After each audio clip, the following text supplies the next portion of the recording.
Did everybody get a hard copy of the two documents we have to go over? There's a copy of the revised survey here and a copy of the first chapter, which is the population and demographics chapter.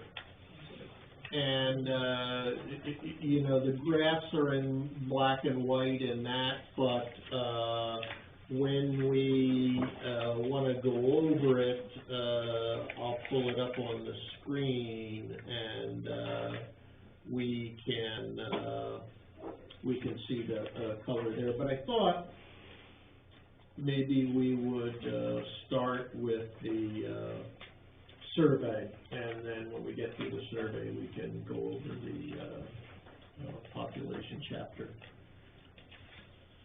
So everybody remembers Hannah Bonine, and she's doing all the work on this. So, you know, Lee J. and Reagan are having her run with that. Lori and Mark have COVID.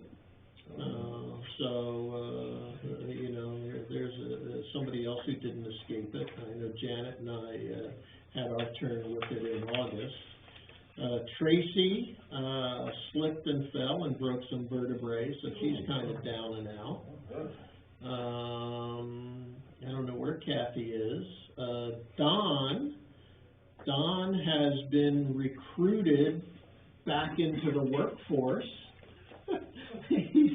He's got a consulting contract job down in Portsmouth at the Naval Yard, so he's down there doing that. So that's where the rest of the crew is. But thank you all for coming. Yeah. Well, we'll walk through the survey. Before we start, does anybody have anything that they had on their mind that they wanted to talk about or throw out or discuss before we jump into going over the revised survey? On anybody's mind? Okay. You don't have to sit next to Joe if you don't want to. You know, you can leave if you want.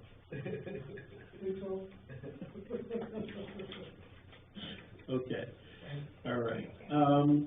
So let's just go through a question by question, and I have the notes from the last time, so we can kind of call out some of the things that were changed. So we are perpetuating the rivalry between Northwest and East Baldwin in question one, and it's good that we have the non-resident in there too, because that's going to be one of the keys that we'll use to particularly identify non-resident landowners and be able to look at their answers to the questions versus the people that live in Baldwin. Residency status, that did not change. Now we added, based on our notes the last time, we added question 3, which is, do you own a business in Baldwin? Because we wanted to be able to, you know, see how business owners answered questions in the survey versus non-business owners. We also added, do you own land in Baldwin, because we wanted to be able to differentiate the respondents by the size of their property. So it's yes and how many acres. So we can do banner points, which is the way you cut the survey to look at it, to look at the answers. We can do banner points by land ownership, and you know, you can go crazy with these banner points and cutting things. I mean, you can just say, give me how non-residents that own more in Baldwin answered the survey and stuff like that. Yeah, Joe? I wonder if rather than ask for how many acres do you own, you might decide on one or two places where you can cut it off. Do you own more or less than X number of acres? I put down how many acres I own. I've just signed the survey. Yeah. If you understand what I'm saying. There's no way we're not gonna know Exactly. your answers when we read this survey. And there are other people. Yeah, okay, all right, that's it. I'm not the only one. So what might the cutoff be? 40 acres plus or 40 acres land?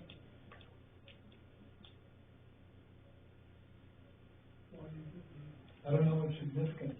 Yeah, You could have several break. I don't know what ranges Yeah. there are, what size of the land ownership there are. We'll work on some ranges, we can do that, look at the tax records or something. I think that I think that the first cut is 10 or less because of, homesteading. So we'll do, 10 or less, and then, 100 acres and you've got it. and then go up, and we'll keep it to like no more than 4 or 5 categories. So we'll work that out and present it to everybody the next time. Less than or equal to 10, 11, 20, 21, to 50. You know, so we'll work that out. 51 to 100, over 100. Who has a sense of how many landowners there are with over 100 acres? Over 100 is going to be pretty few, right? Yeah. Yeah.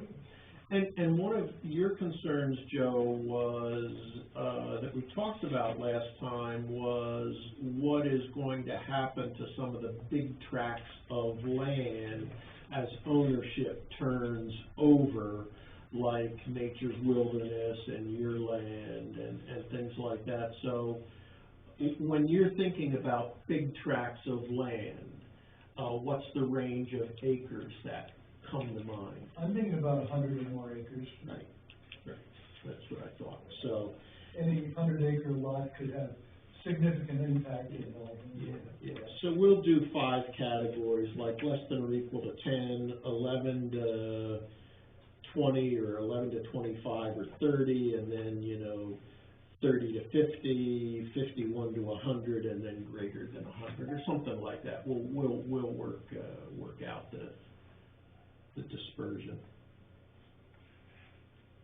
Okay.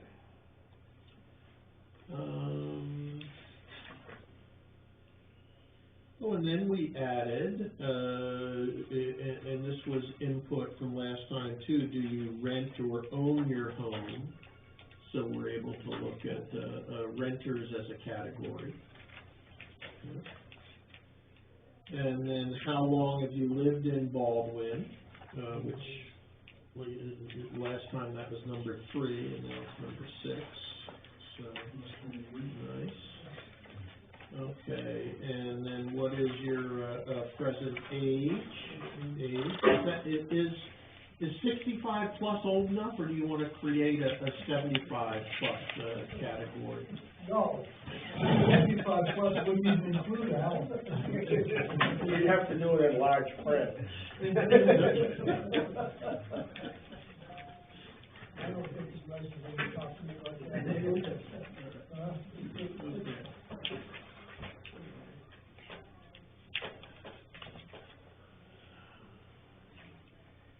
Now, how do you hear about town business events or happenings? Municipal website, email, newspaper. We added shopping guide, Facebook or social media, and word of mouth. Okay. And then I think we must have, did we eliminate? I had a note on my copy to eliminate the question, the previous question 6. I don't remember why though, but I did.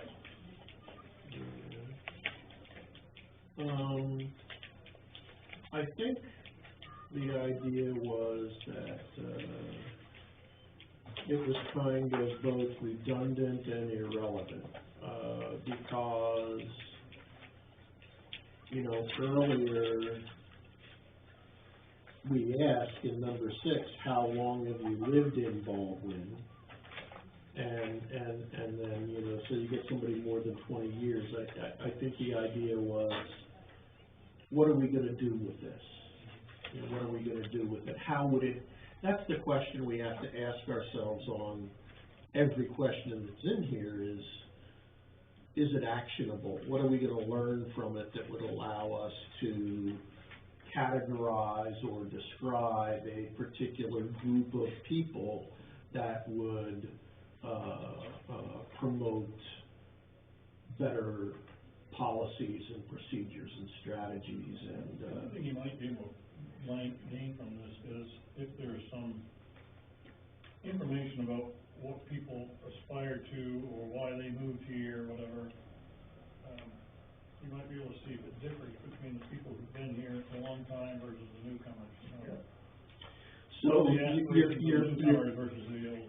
your point there, Bob, is not where they came from, but if they moved to Baldwin, if they're not a lifelong resident and they move to Baldwin at some point, you'd like to know why they moved to Baldwin.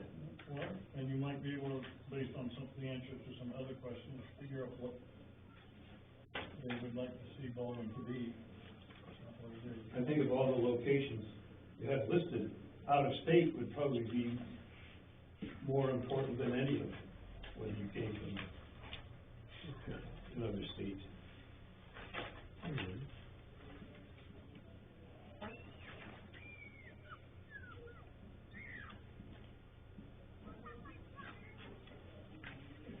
Interesting talking to people, sometimes I think that the people who moved here recently are more interested in seeing Baldwin not change than the people who lived here all their life. Yeah. All right, well, I made a note of that, so we'll work something out to get at, you know, the elsewhere and out of state and with the information about, how long they've been here, you know, more recent versus less recent, you know, for those that moved, why did they move, you know, so we can. Would help groups like Grateful Undead, the food pantry, to know what they're up against. Up against in what way? Well, but you use the food pantry as an example. Is it the elderly people that need more help? Mhm. Or is it the younger people that need more help?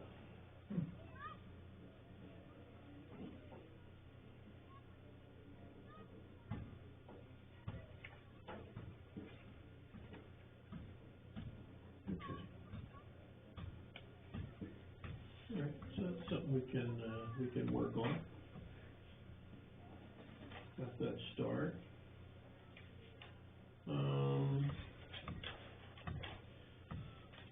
So we did 8, and now, why do you enjoy living in Baldwin? This one's the same, but we had added opportunities for recreation. Yeah, recreation, rural, right, and then demographics at the end.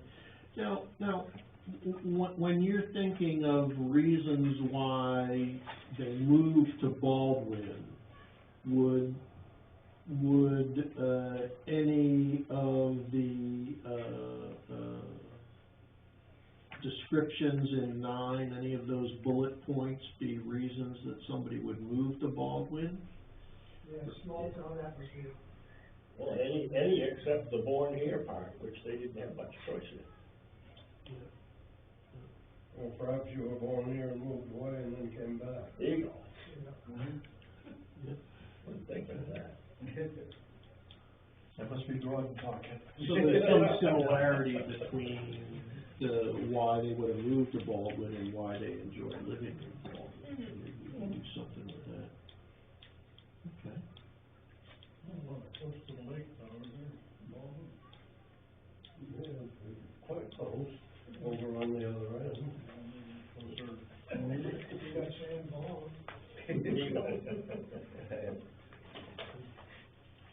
Yeah, I remember, we had a good discussion last week, because we had plus recreation and rural, and once we said rural, then we had a discussion about all that rural is a term that conveys a lot of different things, and, so we decided not to use that.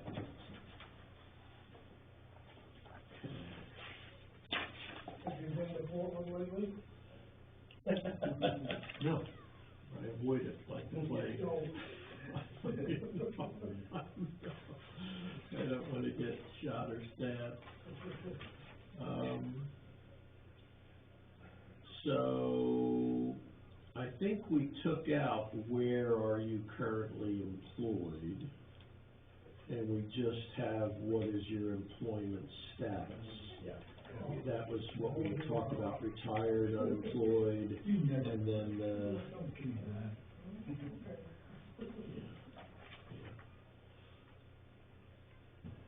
and then, so we got that, and then we had wanted to add, their commute, and particularly the length of the commute and, the idea of working remotely at home, so those were all incorporated.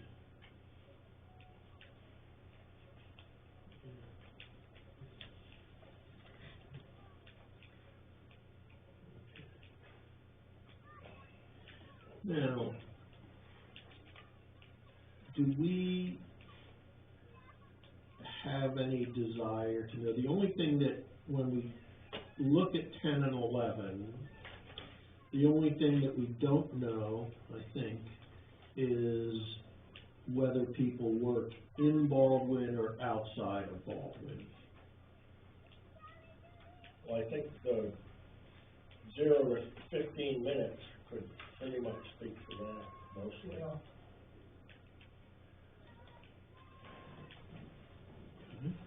Unless they want. I like the of his driveway and then just steep falls inside, I mean. We'll slow down.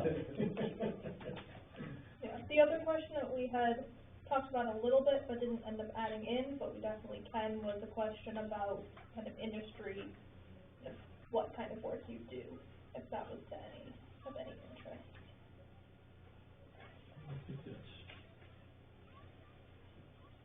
I think that would be good.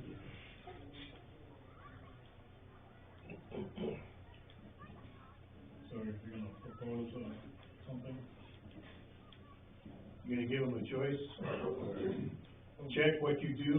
Yeah, something about, like healthcare, transportation, whatever. There's kind of a generic list of industries that we can add.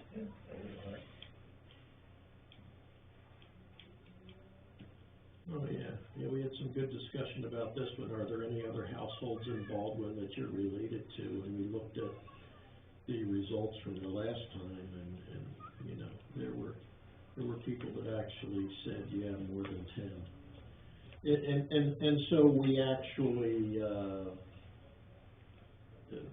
shortened that just to, do you have other family outside of your household living in Baldwin, kind of a yes or no, to get at that sense of family networks.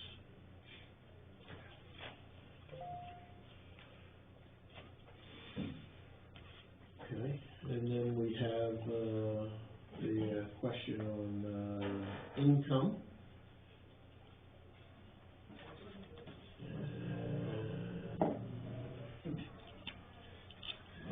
So much? And drinking water, number 14, that was one that Lori sent me a note on that she was interested in, and particularly she had her wells running dry.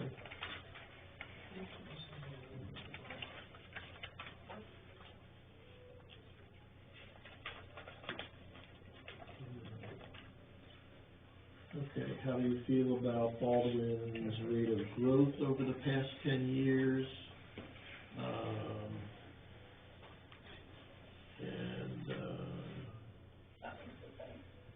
too rapid, about right, uncertain, and growth not fast enough, and, it's a simpler way to answer it than, the way we had before was much too fast and somewhat too fast. There were a lot of other categories.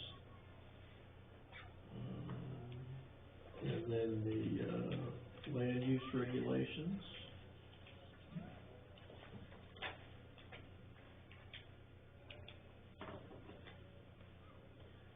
And then this one was, added, are you satisfied with Baldwin's current 2-acre minimum lot size for residential development?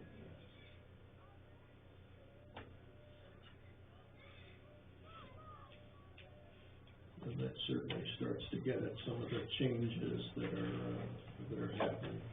And is the 2-acre minimum lot size throughout? Like, there's nowhere that it's larger than 2 acres for Actually, residential? above 700 feet above sea level, it's 10 acres. The highland zone is on it. High power district. Okay.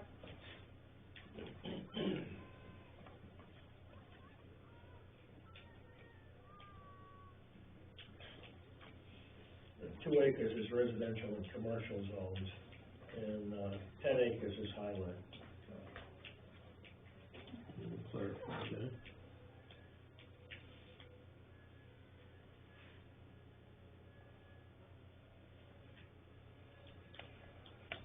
Okay. And then do you believe Baldwin should encourage residential growth, control growth, let the market control growth, encourage new residences? And then, where should new residential growth be located?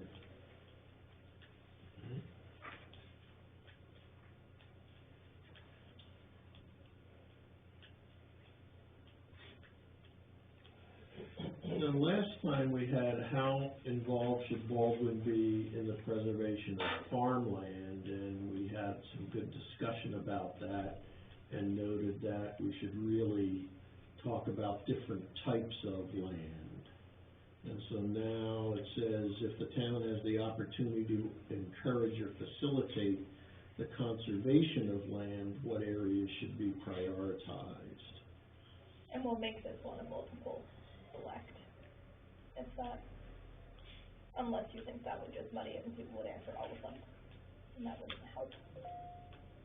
Like, someone could say, I would prioritize open space and farmland, but I don't care about public recreation. Yeah. So, I think it would be good to have this one be a multiple select option. Is it a multiple select option or, like a prioritization, like a 1, 2, 3 type thing? Could do either. I hadn't even thought about that. Or any that apply. Yeah. Yeah. But the way it is. Okay. Is woodland included in that? Forest? Technically, that's open space and wetlands. Yeah, I would say that would be open space, but we can add that in the description.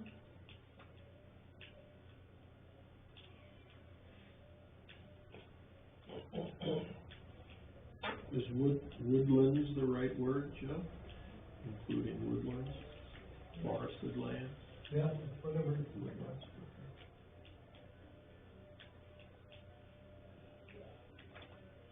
Great. Okay, 21, should the town restrict development on residential lots for the sake of preserving open space in the environment, such as preserving sensitive habitats, limiting development on steep slopes, or better woodlot management to prevent overcutting? Okay. Did we get that one right? Well, how would this conflict with state laws, which I would think would supersede what the town can reasonably do? You know, are we just fooling ourselves into thinking that we can change the forest management laws right here in Baldwin? We really can't. The Forest Practices Act Yeah. takes care of that, and it gets horrible if you have more restrictive laws like Cape Elizabeth or something. You know, we aren't Cape Elizabeth. Yeah, those are the options that were in the old plan that I just put into one sentence, so Yeah. we can take out. I believe, now that you mentioned the upland district, Yeah. I believe that may be what the old survey was getting at, where is it? Development of high elevations is fine as long as it's regulated. Do you think that would have been in reference to the areas in that zone? We took it as areas with steep slopes and things like that. I would guess it was referring to the so-called highland Okay. zone, anything 700 feet Okay, or above. so if that's the case, we can add that as an option, or Yeah. we can It was change. 30 years ago, and I can't remember exactly, but that's my impression. Okay.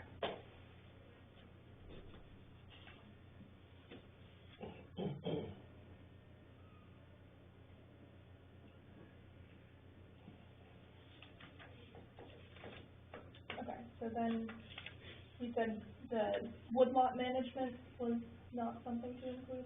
Is that one?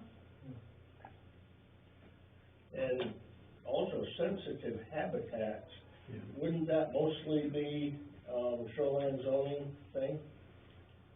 Not necessarily. Well, deer yards, but, Eastern Cottontail, huh? Eastern Cottontail. I haven't seen one of them in forever. I think that's been going on for some time. It was, hasn't it, Joe? Well, they're not east of the Saco River. Oh, They're not east of the Cottontails. They talk about preserving them over on this side of the Saco, but I haven't heard a wildlife biologist yet say there is a cottontail east of the Saco River. Okay, this conversation's petered out, so. I will check next week and see the state biologist. No, you see I think I bears. had one time. You see bears, you sure it's a cottontail? I think, I'm pretty sure. Okay. Somebody was Call us coming, big right up somebody and was tell coming, well, no, somebody was coming to Baldwin, a lady was, doing a survey or a study on this, Yeah, going to different woodlots looking for signs. yeah. Okay. Haven't seen one forever. That was some years ago, but. Yeah. Okay. Hey, The reason they're extinct. conservative, not easy. All right, so we'll tweak this I was one. gonna say, yeah, I guess overall, are we in support of keeping a question like this and modifying it, or not asking this? This one was taken out of one of the questions with like the huge chart. We kind of combined a few and turned it into one question. So, I would drop it as a practical matter, short of some rich sugar daddy leaving the town a whole bunch of money. We're not ever gonna be able to afford to buy land, and to buy a conservation easement might be more than we're able or willing to come up with. Norman, would you be willing to accept a conservation easement or accept land if it was donated? Maybe, maybe not. Well, this might get at that question. Yeah. And the last survey was before the Forest Practices Act went through. So that's why that question's eliminated, but in the small whorled Pregonia, the favorite flower, It is. yes. You know, this gets at the small whorled Pregonia and people's attitude towards conservation, which I think is an interesting point. By the way, that got bulldozed. I know it did. Baldwin's only plant on the main endangered species plant list was the small whorled Begonia, which is kind of like an orchid-y thing. And I'm pretty damn sure it got bulldozed with a particular development project, if it was here. Caught him again. It Anyway. should reappear because it favors spots that get logged. Yeah, If you don't log, you don't have a small oral begonia. yeah, you gotta tear the ground up once in a while, Yeah, but not bulldoze it. well, Anyway, Okay. Okay, and, I think Bob brought up this topic, and we had some good discussion on it, last, meeting, and, so that's 22. Do you think the town should budget to hire more professional staff? No. Right, I remember I remember the positions is last. that Now, saying they aren't very professional and they should be more professional? did we get at the, regardless of whether the answer is yes or no, did we characterize the nature of the issue or the question correctly here?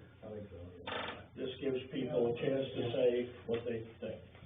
Are there any other types of staff members that you were thinking of when you mentioned this? Cool. Hit the nail on the head.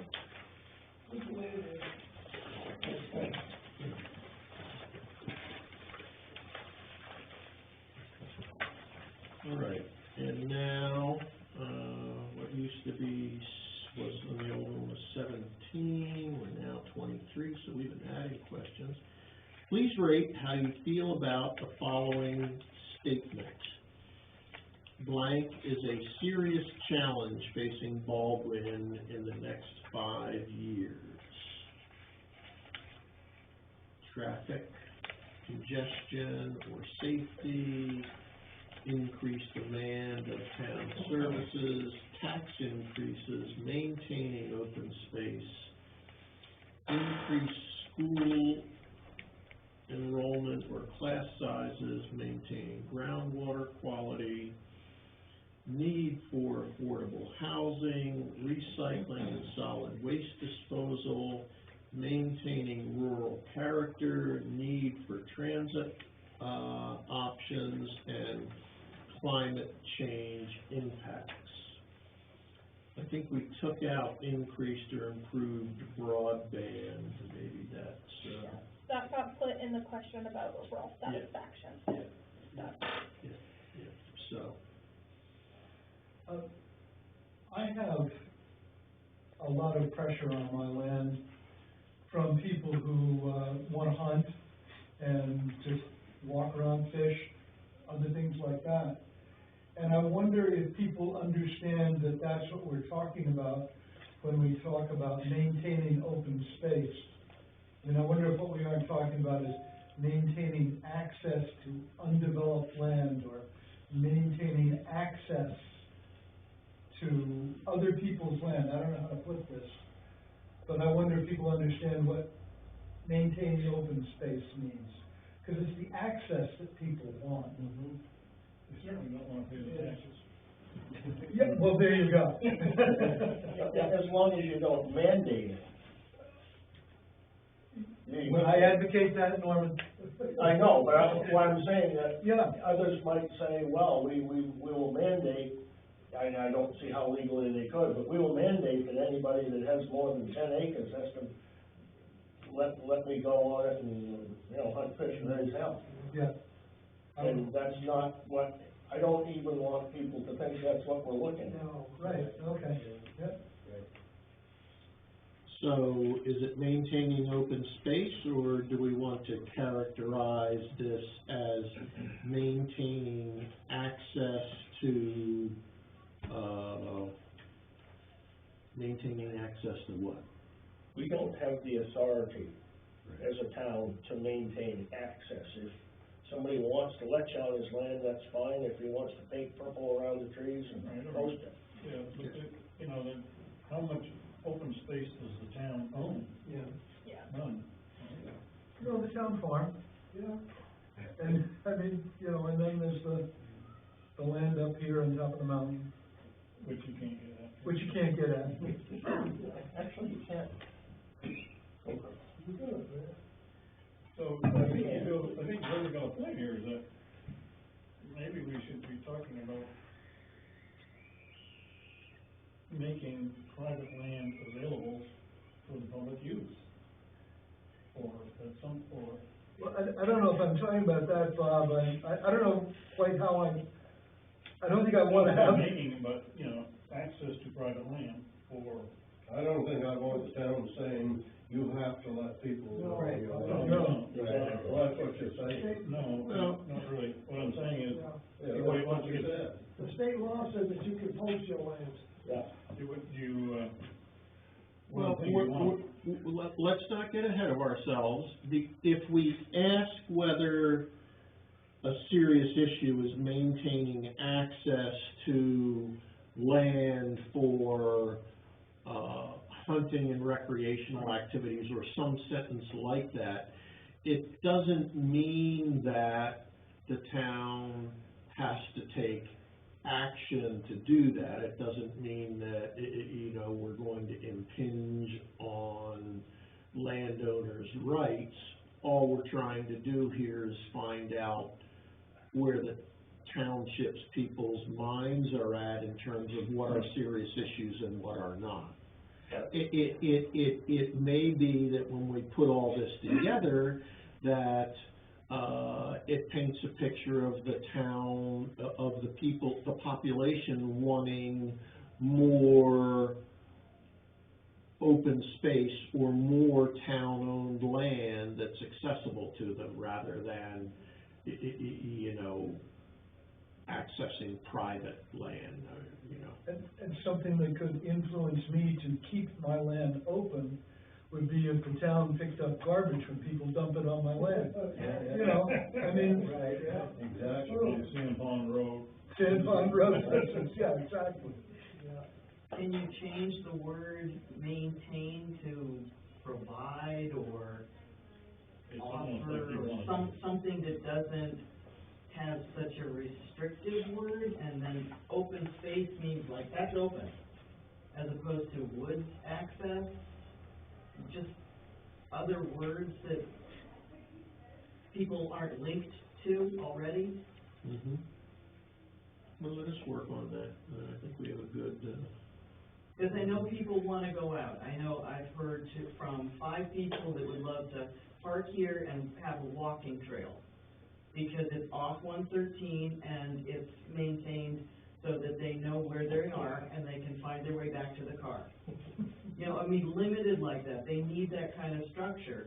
So how do we do that? Whether it's swing sets or wilderness walks, or maybe it's people's land, but it's not mandated that they have it open. yeah, of all the things that are in here, I'd say that, maintaining open space is, is vague. You know, what does it really, what does open space mean? Exactly. You know, I mean, you can even say that maintaining rural character is easier to define or describe than maintaining open space. So we'll work on something that, better characterizes the concept of maintaining open space, providing, access to land for blah, blah, blah, blah, blah. Recreation.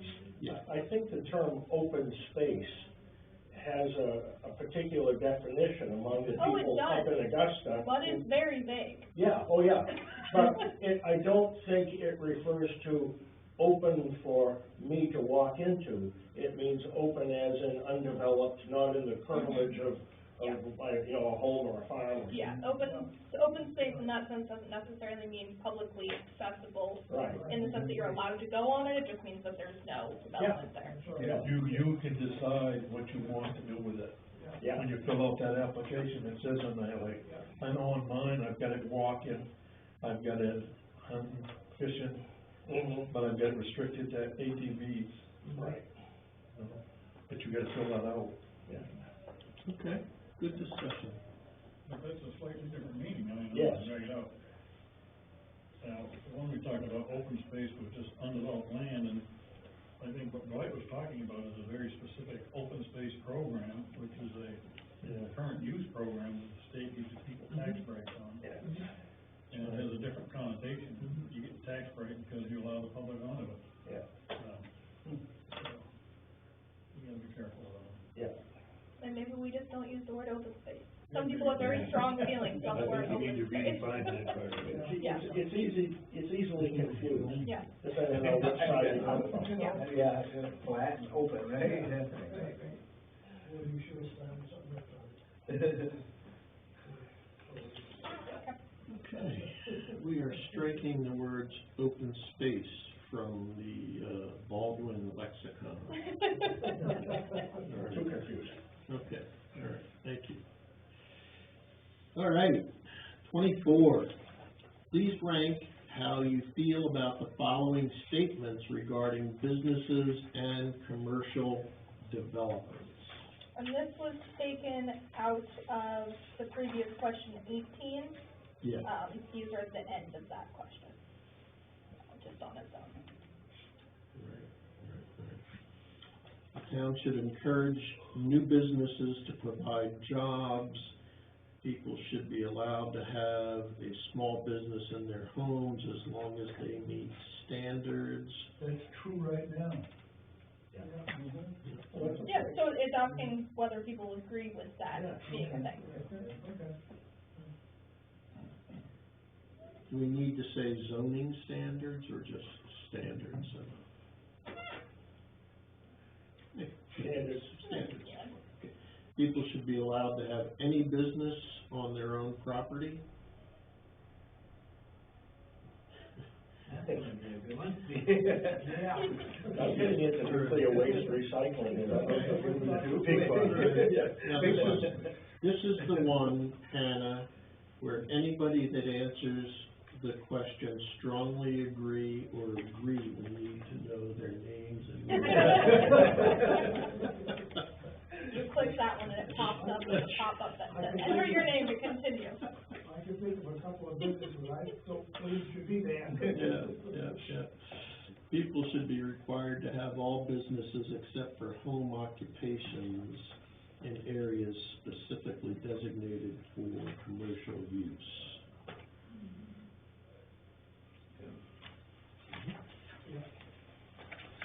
Commercial development should be encouraged in the village commercial districts. The town should preserve the residential and retail service business character in east, west, and north Baldwin and not allow manufacturing and industrial uses. So this really starts to get at the, flesh out the topic of how people feel about the rural character of Baldwin and what kind of development should be promoted and where. Right?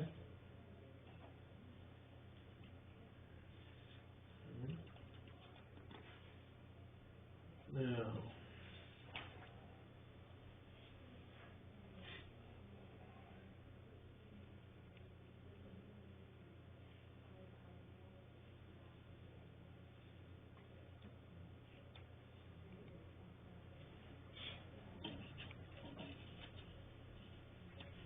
rate your overall satisfaction with the following public services. I have a question on this. It says rate your overall satisfaction, and then it says very important, unimportant. You're right. Shouldn't it be satisfied or Yep. rated or? Yeah, this one, it used to say rate your overall value, and I changed that to satisfaction, but didn't change. Okay, Yeah. cool. Because I didn't know how to answer that. Change the scale, descriptions. Good catch.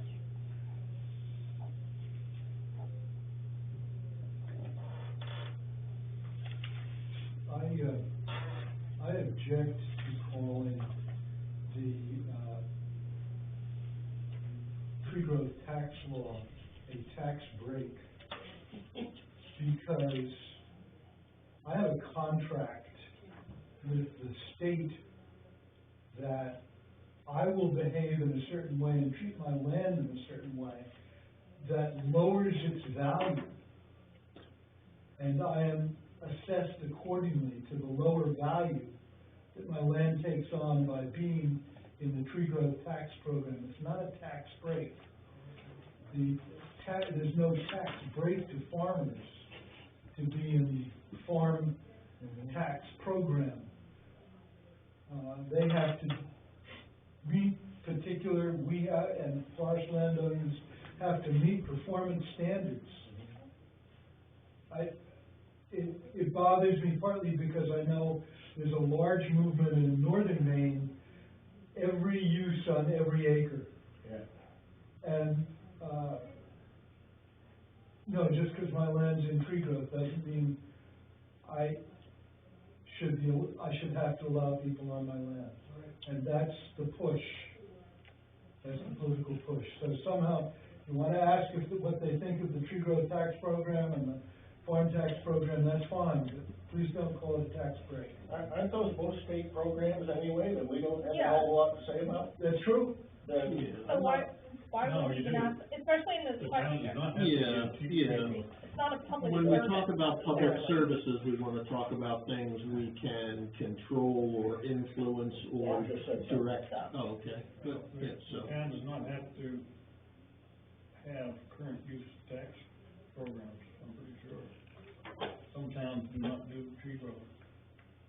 and you have control over that, you can say we will do it or we won't do it. Right. I never heard that before, Bob. Yeah, when somebody applies for tree growth, we have to sign for it to approve it. But I don't think you have a choice, really. I think you do, I'll research it, but Yeah. I'm pretty sure that there are towns that don't do tree growth. And, I've never heard that. I've been involved in it for a long time. I would say that Westbrook. Well, I know people in Westbrook who are in tree growth. Really?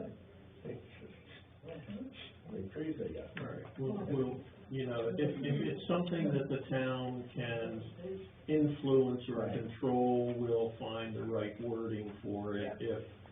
If it's out of the town's hands completely, then we can take the questions, out. And that would be the same for, we'll have to apply that to the use of those categories. I think we have the same ones in 26. Yeah, okay. And then rate your overall willingness to allocate taxes to the following public services. I've got those. Now, let's go back to our last survey, Hannah, on 18.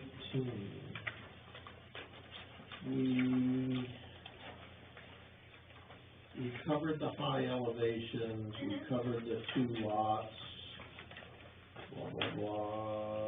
We agreed as long as people can install a septic system, we agreed to take that one out. Now, we also agreed to take out the town needs to encourage manufactured housing on reduced sized lots, we said take that one out.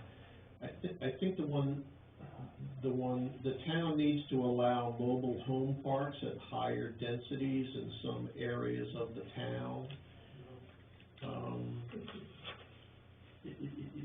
This issue of mobile home parks, is it just an issue at higher densities, or we hadn't agreed to take that one out, and I don't think we covered it anywhere in the new survey.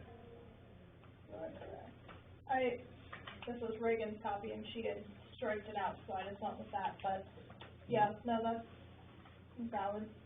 We can ask about it in some sense. Yeah. Specifically with the density of the park, is it about allowing mobile home parks in general? Is it about putting them in certain parts of town? Like, what would you want to ask? Is that question? Let's I wrote the mobile home park ordinance, but there's large parts I can't remember. I'm thinking, Josiah, were you around back then? On the planning board when we did mobile home park? Maybe. I think it just came in before I came in. I'm thinking that we did one of those things where you could have your mobile home park lot be like an acre, but you had to have the second acre off in a not a conservation easement, but an unused part, just to have openish space. Yes. It's been a long time. Are there any mobile home park overlays anywhere in town? No. Okay, We don't have any mobile home parks. okay. Good. Yeah. There are some towns that were, when that whole thing came out, whatever year that came out, mobile home park, guidance from the state, there were towns that were required to designate certain places in town that were a mobile home park overlay zone, and that's where they could go. Yeah, this was early nineties that we did that, and quite honestly, a lot of the driving force behind it was to make it so if you've got a mobile home park, it's gonna be a darn nice one, it's not gonna be, you know, one of these sardine can places. Yep. I'm foggy on the details, Okay, that's fine. but it's, I can read through that as well. yeah. Can't Feel free to discriminate. question about it. And rich people and trailer grass. So we need to throw something in on mobile home somewhere. Now, there's 26. And then, in the last one, in 18, we had this question of acquiring land and easements by donation to protect areas of particular beauty or environmental importance. And that was covered in question 20 about Yeah, public preserving land. recreation, right, okay. We had the unmet needs. And then we addressed the business model, the professional town manager, and the governance. I had a note here about taking an active role in high-speed internet through grants and things like that. The end of question 26 kinda points. Broadband affordable internet services, right. That points towards That's that. where we Right, put that. yeah, okay. All right, now, before, does anybody else have any other, I mean, we've done a good job of identifying, sins of, commission here, things that are in here that we wanna change. Is there anything that should be in here that was just completely missed that anybody, you know, comes to mind for anybody? I think we covered it pretty good. I know I wasn't here for all of this, but are there things that address senior citizens or youth projects and encouragement? I know privately, there's things like the Scouts, and there's the Grateful Undead, and, you know, these other groups that are trying to do more, but I don't see that necessarily here as an issue for Baldwin residents. I hear it personally, but I don't see it in here. So, how would that, Well, town money can be spent in order to enhance their lives, right, in order to maybe not necessarily entertainment so much as exercise and health issues, stress relief and other ways of, instead of being at home all the time. We've got organizations like the Historical Society or events at the library or here in the town offices for education and outreach, but they're minimal. okay, They're tiny compared to what other towns and cities are doing for their citizens. yeah, So that could potentially be captured in the question asking about serious challenges. You could ask something about, you know, lack of resources for youth and the elderly to do X, Y, Z, or that could be put in the allocating tax money question, or both. yeah, I think putting it somewhere to tick that idea over, because people don't necessarily know that's an option. yeah. They don't quite know how to address it or even think Well, of it. you know, there's two things here. We're talking about how the town feels about prioritizing or allocating resources to not so much town services, but things that are going to, improve the quality of life of people in the town. Land use is part of that. Right. And there's two ways to get at that. There's allocating town money, and then there's, grants, applying for grants, and, you know, those sorts of things, like with, the PF Foundation, like the things we did with the library and the stoves and things. There's the Stephen, whatever his name is, foundation, that they give a lot of money to Maine. So I think the idea here is using the survey to get a sense of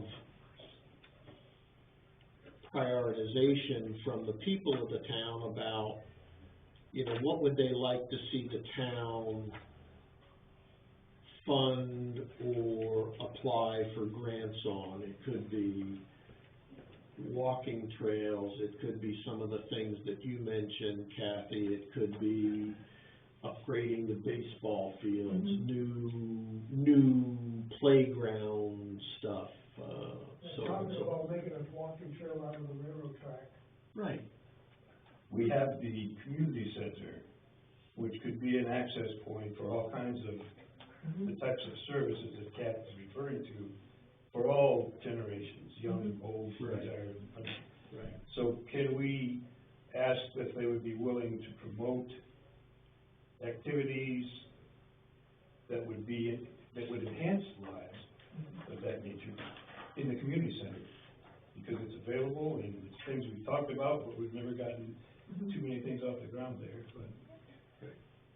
Should the effort be made to apply for grants to improve the services at the community center or as a community center? Yes. I mean, that's a question. Yeah. I'm Just just see if they'll be able to- proposing be included. That's a fair question. Yeah. We work on something like that. I also have a second, maybe it's the same thing, maybe it's not, but our volunteer organizations are aging along with the rest of Baldwin's population. And so, as a separate question, should the town consider taking over or helping administer volunteer organizations as the volunteers age out, disappear? Volunteering does not seem to be something people do the way they used to. Yeah. You know, when did you start doing stuff, Alan, in town? 60, 70 years ago. You know, when you were 3 years old. I mean, you know, people don't do that anymore. What Alan has done, just, people aren't doing that. And it's. They have to get paid. They have to get paid, so do we recognize that? Or do we let these services die? I watch my wife, working, I don't know, 20 hours a week maybe on the library. She has a husband who's saying, I don't want you to do that. At some point, she's not gonna do it. You ain't missing any meals. She don't pay attention to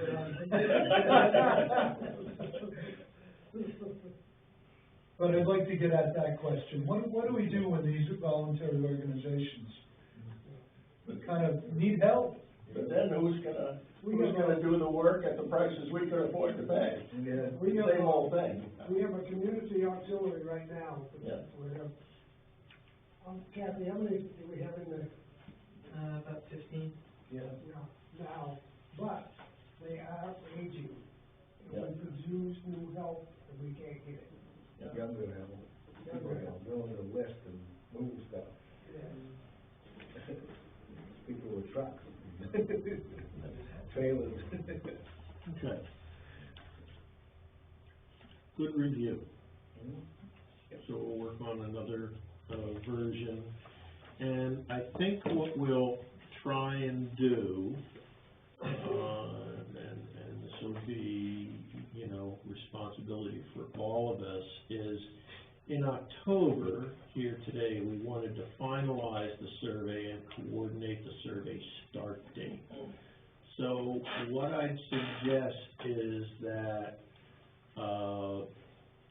you know, Hannah and her colleagues and I will get a new version of this, and we'll send it out, you know, at least a week or more before the next meeting, which is on, November 16th. So we need to send this out the week of November 7th sometimes, no later than the 9th, so that everybody can get it and look at it at home, and then we have to come in to the November meeting on the 16th, ready to, you know, kind of make final tweaks and approve it, so we can get it into the field. I have a suggestion. Yes, sir. On question 23, this controversial maintaining open space. Why couldn't we say access to private land or private property? Wouldn't that be more to the point? What question? That was the question on the open space topic. Encouraging access, not, Telling people not to throw the trash around in the woods, right. you know? Yeah, encouraging, how would you put it? Responsible behavior. Responsible use of Yeah, private property. there you go, yeah. Doesn't the warden service have a program like that, don't litter in the woods, and, you know, I'm trying to think of. Yeah, they don't really put it on a high priority. Yeah, I know, yeah. I mean, you gotta shoot an elephant before they'll come and bother you. Well, throwing trash in the woods or on anybody else's property is illegal. Yeah. Nothing is ever done about it. Yeah. Years ago, when Norman McKinney was running things, and I think Alan was involved in it, the town did the white goods pickup. And I recall at the time, the contractor was given a few dirt roads to go down and places, and the town, through the contractor, cleaned up a lot of fridges and washing machines and stuff that was on private property. And I'm not sure of the legality of that, but it was exactly the right thing to do, because it started off with our woods roads being fairly clean, so they didn't look like a dump, and encourage others. That was a darn good thing to do. Okay. Good. So we'll get that out to everybody and come into the November meeting ready to approve it and get it out to the, population. Yes, Joe? I'm sorry, looking back at the survey, looking over it, and we put our priorities down, what's most important, but going to selectmen's meetings, I have the impression the thing that's most important to people is fixing the roads. And I don't know as I see that in here. Is it there? Yeah, Road maintenance. Willingness to spend tax money on this, On paving roads. Yeah. Okay, thank you. So you guys have a date for when it's getting mailed out, and you have a date for the meeting where you're gonna decide. Where do you gather this information and process it? I think we decided on a date for me to finish it and send it to you guys. And okay. then the next meeting, we'll go over it again, Before that. and then we'll send it out after that. We haven't set a date for the survey to go out, so, yeah, I don't think. Do we want to discuss the postcard thing next meeting then, or do we wanna, okay? Yeah, we'll talk about it at the next thing. So we have some costs for, and we talked about it at the last meeting too, you know, how we're gonna, encourage people to do this, and, you know, we're gonna send out postcards, and, but we'll talk about that a little bit more at the next meeting, but, you know, Hannah did the every door direct mail, query for us, and, you know, it's actually very reasonable. It costs about $100 to send postcards out to everybody in town that gives them a link, Yeah. for, where they can do it online, or let them know that if they can't do it online, that they can come into the town office and, pick up a copy and, you know, do it by hand. You know, Are we mailing this to out-of-town taxpayers? It would not go to them. So that's something to consider. The every door direct mail only goes to every mailbox in town. So if there's, a landowner from out of town from their development, it will not go to them. There's a question that's directed to people who don't live here. Yeah. Yeah. Well, we may have to go through the tax records and look for, you know, all the, people that, There are a lot. yeah, There's a lot of out-of-town people that own a little chunk of land or something. well, we'll, Something to think about. yeah. I mean, you can definitely do a direct mailing to any addresses that you want to, just that this service from the USPS just goes to every mailbox on their route. So if there's not a mailbox, you're not gonna put it there. But yeah, no, I mean, that's pretty common. If towns do mailings, they will send it to those people who have out-of-town addresses. Yeah. This service specifically doesn't do that. It's gonna be a job though. Yeah. Trying To to go figure through all out- of that, yeah. The every door mailer, you don't get a list of who gets it. Yep. You just take a bunch of stuff to the post office, they know how many people are in that list, and they charge you awarding money, and then they stop on each. So it's, You don't get a list of who's getting the postcard, and so there's the other people, you know, the out-of-towners, that you somehow need to figure out. We probably ought to think about how we'll do that. Well, I think it's important to get information from the out-of-towners. Well, I know that when we send out, the abutter notices, yeah. that, Debbie and Robin have the ability to generate, mailing labels. And there may be a way to, if it can print, on a mailing label, it can also print on a, postcard. So it might take a little bit of, technological, work to figure out how to do that, but, you know, we should be able to, you know, mail out to every, tax owner, you know, the address of the people that, own land here, just like we send them the tax bill.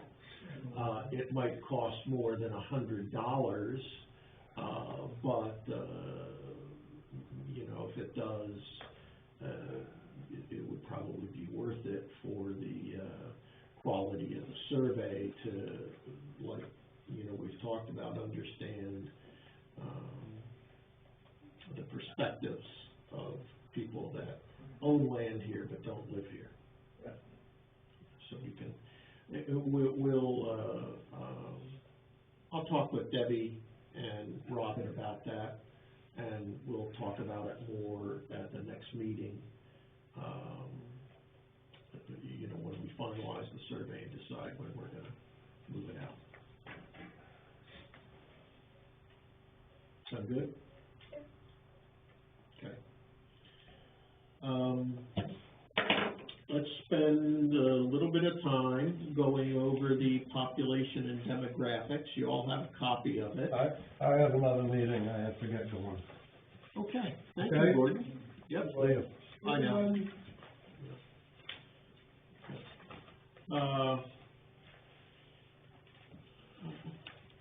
My thought here is to look through this and, talk about anything that is particularly surprising or that, suggests that this is something we need to pay attention to as we, either do the survey or get to the point where we're thinking about, the strategy, policies, and procedures, the actionability of the,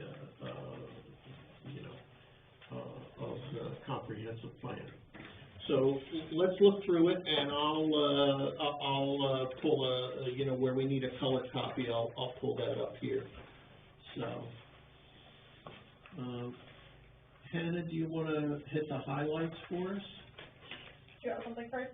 What's that? So I'm making up for not having come to the last meeting. My first comment on this page, I asked, why we've decreased in population, but we're all aware that we built a lot of houses. Yeah. And it made me wonder, I wonder what a graph would look like of housing involvement. Is it possible to get that? Yep, there's a whole chapter that we do on housing. Oh, okay, that's That going would to go be, there. okay, I just was looking at population and Yeah, that changed. yeah, we do an entire chapter on housing, so Thank you. that'll be in there. But you bring up a good point, and we may need to, when we have this chapter and the housing chapter, we may want to look at, the intersection of the two, what do the housing and the population trends, if they're cross-referenced, mean, and it may be that there are, more houses but fewer people per house or something like that. Smaller families. Yeah. And then we'll have a strategy to encourage people to move in together. Given your older population. We'll send them to your house. That's right, yeah. They have a full basement. We've got lots of people. Okay, all right, so population decrease, population growth.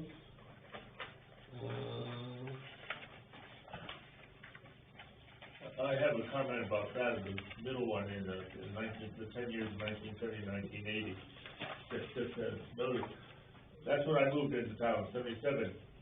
And, So these are, Standish had just made Bonnie Eagle High School, about 75, 77, and when the students went to move in, they had outgrown it. And they built another high school, so the new high school that they had built became the junior high. That's how fast the population was growing. That's good. Spanish.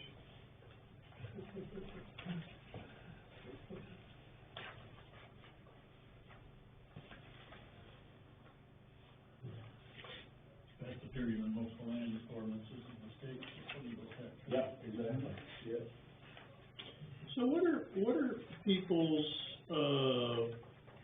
hypotheses about the, growth in Sebago versus Baldwin and Hiram? Is it because Sebago includes, lakefront? And a lot of the And lake, Naples stuff? a lot of the lakefront camp property got so-called winterized, and people started moving into those as year-round homes and therefore became a resident. Same thing happened on San Paulo. Yeah, exactly, yeah, At the same time. yeah. It was relatively cheap housing that you could upgrade. Okay, so no surprises so far.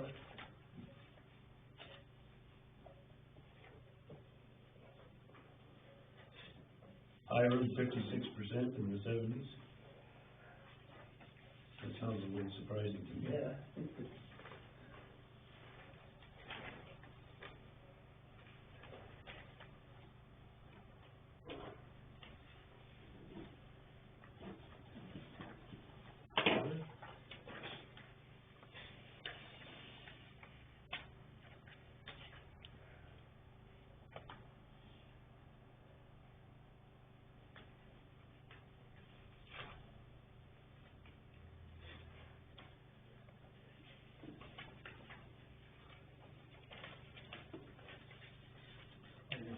statisticians know what they're doing, but when they discuss about the new, was it the American survey? Where they do little partial surveys? Oh, community surveys, that's all. Yeah, I don't know about that. Yeah, that's kind of just a sample paragraph that we put in all of these surveys with small towns, or all of the chapters with smaller towns that wouldn't have, margin of error in a very small sample size can be very great in the American Community Survey. So sometimes, data points that we draw from that, take them with a grain of salt, but that's all we have, so we still want Well, to you know, present it. the data shows that Baldwin decreased in population, but I don't know about that, you know, That one's census data, that one, we can take that one. yeah, But any of the ones that say ACS or American Community Survey, the margin of error on those can be pretty large. Yeah, the census was a Well, fire drill. the number of people per household has been shrinking for a decade or two now. So that's, you know, that's why we're seeing more houses and less people. Yeah. Yeah, it confirms But that. that's nationwide. Yeah, Baldwin's decreased from 2.62 in 2000 to 2.57 in 2020.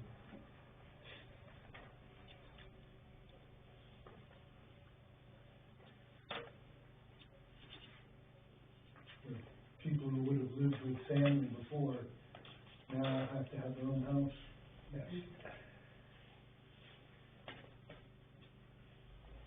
We have the age distribution.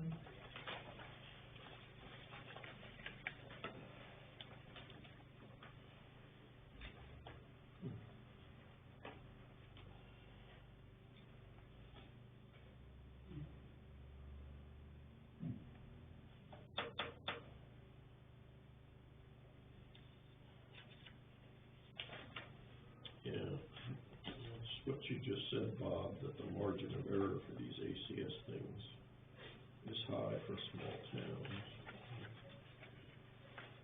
I mean, these are interesting facts, but, Yeah. they'll only show trends, not numbers. Exactly. Okay, age groups, age distribution comparison, and here's 2000 versus 2020.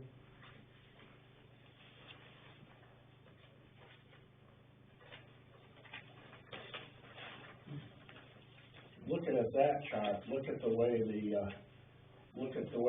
we're getting older in a decade in the 50s and 60s category. I mean, that's pretty dramatic. Yeah. You know, we've got a big wave of old buzzards. Yeah, we resemble this chart. Yeah, well, I mean, look around in here and find anybody that doesn't have gray hair. Right. And it's increasing.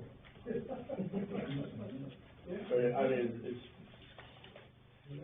like you can surf on it.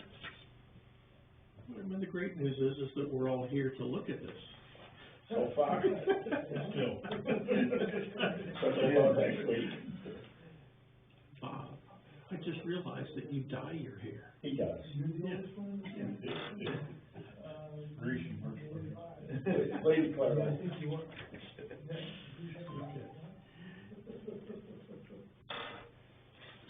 Okay. Educational attainment. Higher proportion of individuals who received associate degrees and have been in the county and the state as a whole.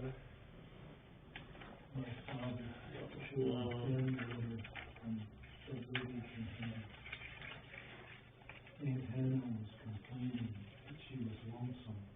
Everybody left her, only 6 of us living in the house now. Only 6? Yeah. Only 6. Wow. She's lonesome. Only 6. Okay.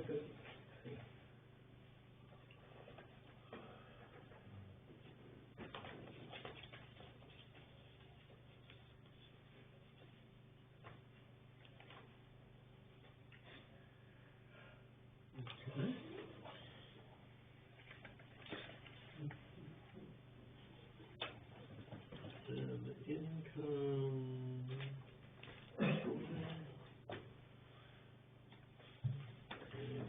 distribution. And was there anything in here when you did this chapter that was particularly surprising or noteworthy for you, that was indicative that this is a population or demographic trend that is going to impact or have to be paid attention to as we decide on the actionability aspect of the comprehensive plan? I mean, I think it's not specific to Baldwin, but the aging population, that'll dictate volunteer services, what services we want for the aging population in general. That's going to dictate school-age children, encouraging younger people, younger families to move into town, things like that. That's not specific to here at all, but I think that's definitely a trend that we see in all of our data. Are we adequately incorporating the concept of aging in place and all of the different services that support aging in place, and how people feel about that in the survey? I don't think so. I mean, we don't have really anything about it in the survey yet. I think we should. Yeah. I think we should, because this concept of aging in place, I think, has been mentioned, and so we need to incorporate that in there, that, you know, if there are certain things that Baldwin can do in terms of the way it spends its tax money or the grants that it applies for, something like that, we need to know where aging in place stands versus, you know, encouraging access to private land, or, you know, to just give us some direction about what do we want to focus our attention and efforts on the most. In other words, do we want to encourage someone to build a nursing home in Baldwin so that your old folks can be close by, or do you want to send them off to Gorton or Orton? Trouble is, if you build a nursing home, you can't say it's just for Baldwin people. You can have the Warren people coming out here until they, that's the trouble with that. Charge them more. Right. Unfortunately, Out of Medicare state tuition, out of town tuition. You call. We support at town meeting, visiting nurses, and there's one or two of those things. We don't give them a hell of a lot of money, but we do at least send them some money. Recently, and there are other outfits. Recently at my house, we've been doing intravenous IV infusion, and Androscoggin Home Health Care is really sharp with that, and they taught me how to do it, and Carol had some medical stuff. And there are other outfits out there that are, they've already got stuff in place, and they work pretty darn good. And we could certainly make people aware of what they are and where they are and how to find them. But yeah. I think that's what Norman's hitting on the head on something too. You don't realize what there is out there until you need help. Yeah. Mm-hmm. But there's some pretty good stuff that pops up. Yeah. That's what the Grateful Undead are trying to do over their list of providers. Yeah. Okay. Good. Well, good session. Hannah, do you have any, guidance or things you want to talk about with the group before we meet on November 16th? Not really. Next meeting, we will go over the survey again, finalize that, and we'll have the local economy chapter to go over then as well. So, if you want to distribute that before the meeting. Yeah, I'm gonna get that out to people, have a little bit of a chance to read it and digest it before the meeting. This has my full attention now that I'm done with the Moosin. But Moose is done with you. Moose is done with me. Okay, any final comments or thoughts, about, things that we're doing right, not doing right, I think you're doing an excellent job. Thank you. Not bad for an old guy. Good deal. Thank you, Matt. 16. Yeah, that's it. All right, thank you all. All right. Good stuff. That would be my concern, yes. 25% of the population is Thank you. 35. Yep. That's not- There is a lot of stuff out